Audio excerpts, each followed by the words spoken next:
So we've covered the various areas of exercise, the types of exercise you should be doing. There's no time when you should start. If you're in your 20s, start now. 30s, 40s, it's never too late. As long as you start doing it, you have a chance to, maintain that good, healthy bone. Key things you must remember though is rest days are important. Muscles and bones need a chance to recover. And overtraining is just as harmful as not training at all. I mentioned about athletes, and a lot of athletes have had bone issues and joint issues long term because of the amount and pressure they've put through their body physically and in terms of nutritionally as well. Build up gradually.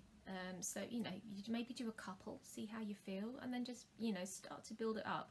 It's a bit like if I was to say for you, right, do 100 press-ups right now. You're going to do it, it's going to hurt, it's going to feel horrible, you're not going to do it again.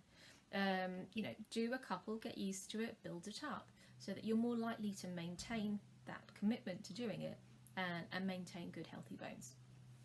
Breathe properly. A lot of the time you kind of see people doing weights, and we all have a tendency sometimes to hold our breath when we're doing stuff that's hard. If you're holding your breath when you're doing lifting, there's a chance that you can create intra-abdominal pressure, which means kind of a big ball of pressure within, which is then going to push outwards.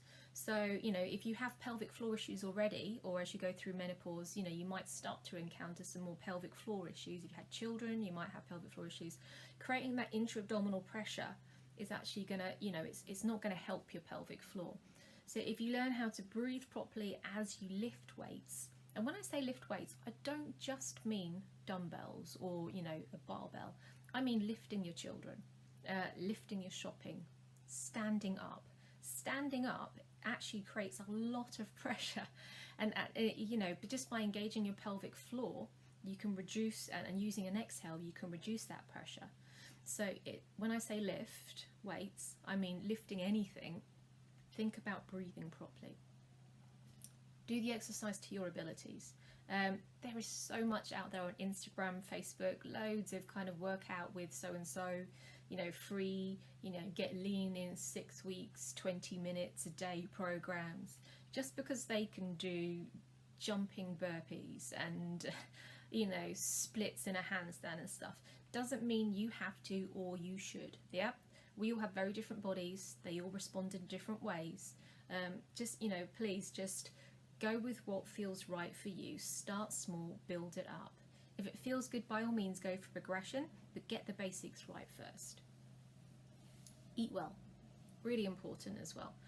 By moving and creating that bone density, that's good, but we also need to put the fuel, the building blocks into our body to ensure that we are still, building those bones. So you need to get enough calcium and vitamin C, which helps the absorption of calcium into your body.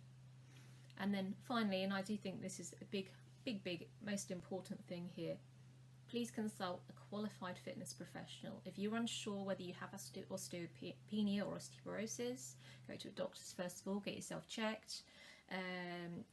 You can still load your bones with these conditions, but you do need some supervision, and you probably will maybe need to avoid certain positions and movements in the beginning as you build your strength.